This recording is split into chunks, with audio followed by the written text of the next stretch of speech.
Buenas noches, radioescuchas de Radio Norteña. Es octubre, mes que lleva consigo una particularidad a partir de la medianoche. Y estas son sus historias, leyendas o anécdotas, contadas por aquellas personas que fueron testigos de algún evento paranormal. Y es en México en donde estos eventos se fusionan con una de las leyendas tan asombrosas e inexplicables, como la leyenda de la planchada. Vagando por los pasillos de los hospitales y calmando la agonía de sus pacientes, esta enfermera nos guía hacia una de sus tantas apariciones. Yo soy Británico Lira y me acompaña Marco Magaña. Y estás a punto de adentrarte en la morgue de las 1000 voces.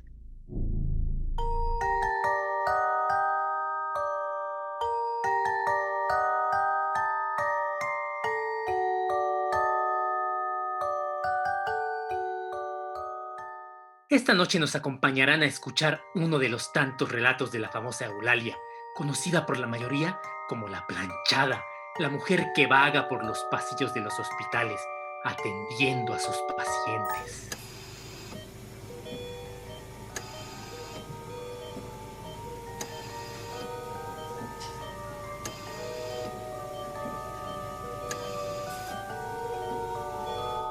La doctora Maldonado nos envía una de sus anécdotas nunca antes vivida. Anécdota que te generará un extraño escalofrío y te hará preguntar esta noche si debes o no apagar la luz.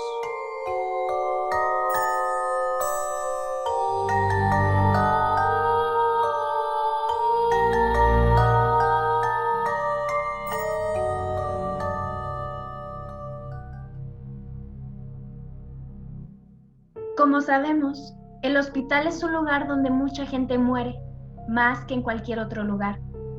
El hospital es un lugar lleno de sufrimiento y enfermedades. A los médicos, enfermeras y demás personal que trabajamos ahí, nos toca ver todo esto.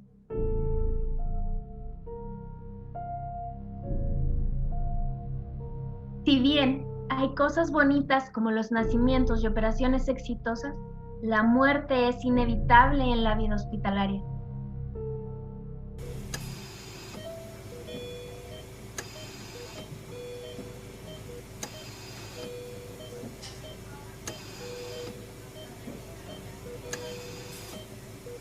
Yo me consideraba hasta ese momento alguien bastante escéptica, pues no había visto ni sentido nada fuera de lo común.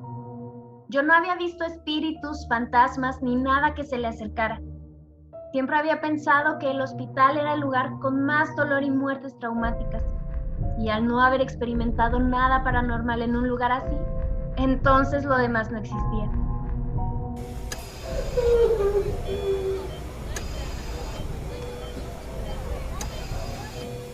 Los médicos dormimos en cualquier lugar del hospital, desde camillas de pacientes que acaban de morir, como en lugares cerca de la morgue. Recuerdo que me encontraba cumpliendo mi guardia, que aquí en México se le conoce como ABC. Esto quiere decir que cada tercer día tienes que quedarte en el hospital 36 horas seguidas para cuidar tu sala, estar en urgencias. Aplica para médicos internos y residentes de alguna especialidad. En esas horas casi nadie duerme, pero puedes buscar un lugar para hacerlo. Con suerte tienes 1 o 2 horas para toda la jornada de 36. Bienvenida a su internado, doctora Maldonado. Gracias, doctor Ramos. Le deseo éxito. En ese tiempo yo me encontraba cursando el año de internado y fui asignada a la sala de inmunohematología. Era una sala con pacientes muy delicados. No era una sala difícil en cuanto a lo laboral, pero había pacientes muy pequeños que podían morir de un momento a otro debido a lo delicado de su situación. Recuerdo que tenía una pacientita de nombre María. Ella se encontraba en el área de aislados porque tenía una condición que la llevó a deteriorarse de forma muy rápida. Cuando la conocí, ella podía hablar y comunicarse, pero a finales del mismo mes, María tuvo que ser entubada. El área de aislados era la estructura arquitectónica más antigua a comparación del resto del hospital. Le pregunté a una enfermera y ella me respondió que fue la primera sala que se construyó en los años 30, cosa que me sorprendió porque era en esa sala donde buscaba espacios para dormir. No le di mayor importancia si estamos hablando de sucesos paranormales. Esa misma noche hice revisión de rutina con todos los pacientes de la sala y obviamente había revisado a María. Estaba lista para escribir mis notas de evolución para que éstas fueran analizadas al día siguiente por el médico residente. Terminé cerca de las 2 de la mañana.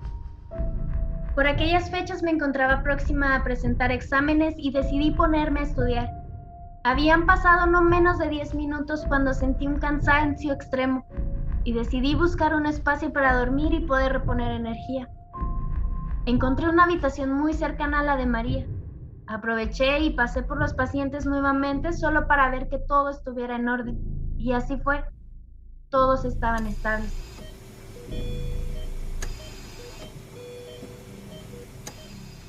En la habitación solo había una cama y una televisión.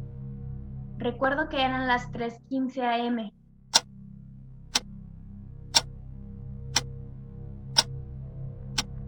Y comencé a sentir un frío terrible y sentí que la cama se movía muy fuerte. Pensé que era un temblor.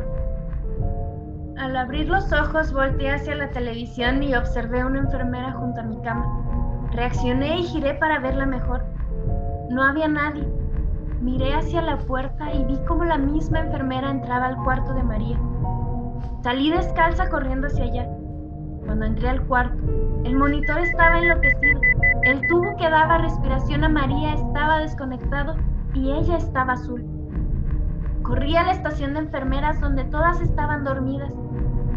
De inmediato se lanzó un código amarillo, pues María cayó en paro. ¡Código amarillo, cuarto 16! ¡Código amarillo en el cuarto 16! Es la habitación de María. Código amarillo con María. ¡Cayó en paro! Tomé el carrito rojo y corrí de regreso a la habitación de la niña. El tórax de María era muy pequeño y había una alta probabilidad de que se le rompieran las costillas. En 2 minutos aproximadamente ya estaban ahí los de medicina interna. Ellos indicaron que los pulmones no emitían sonido alguno. La niña no estaba respirando. Sacaron el tubo y al dar yo las compresiones, ella expulsó muchísima sangre. Pasaron adrenalina, desfibrilador.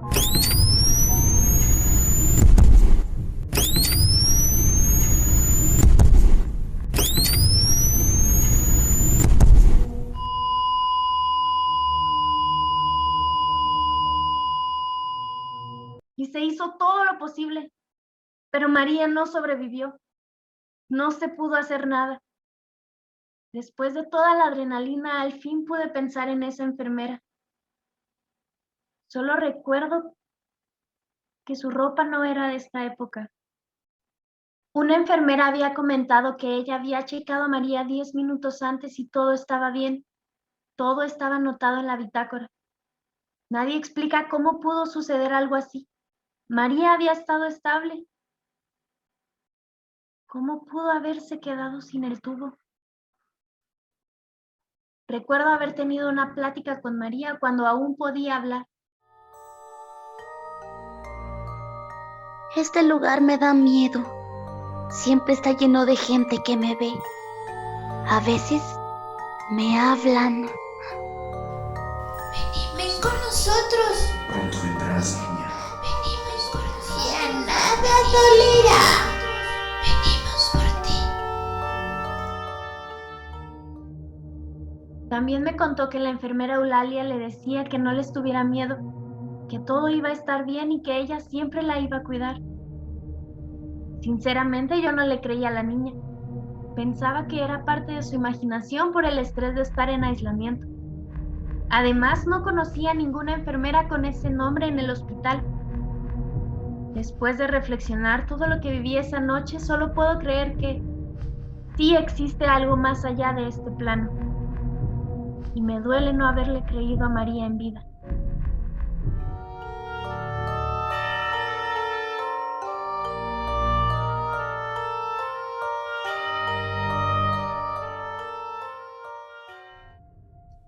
¿Qué te pareció?